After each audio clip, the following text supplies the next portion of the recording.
کمیته حالتهای فوق‌العاده تاجیکستان برخی تفصیلات صدمه مدهش در نویه خراسان ولایت ختلان در جنوب جمهوری را نشر کرد. بنا به گزارش مرکز مطبوعات این نهاد، نیمه اول روز 18 آگوست سال 2024 ساعت 2:30 به وقت محلی یک ماشین بورکش تمغه هینا تحت اداره ساکن 33 ساله نویه وخش هنگام حرکت در شورای دوشنبه بختر در درآمدگاه نویه خراسان به سبب از کار برآمدن ترمزهایش از تحت اداره خارج شده است و در نتیجه در اینجا صدمه بزرگ رخ داده است.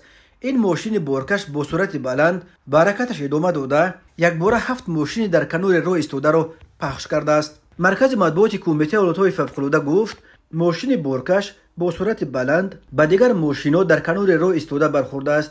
در نتیجه راننده ماشین بورکش را با جراحت‌های زیاد در بیمارستان نویه خراسان بستری کردند. در این صدمه باز 8 نفر را با جراحت‌های گوناگون در بیمارستان بستری کردند و یک نفر دیگر در جای حادثه به هلاکت رسیده است.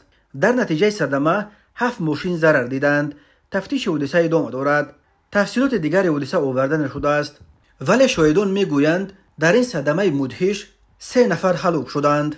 روز 18 آگوست شاهدان خبر دادند که در درآمدگاه مرکز نویه خراسان در یک نقطه که ماشین‌های راهگذر زیاد منع می‌کنند، یک ماشین بورکش که از طرف دوشنبه می اومد با سرعت بلند چندین ماشین در کنار راه ایستاده را پخش کرد.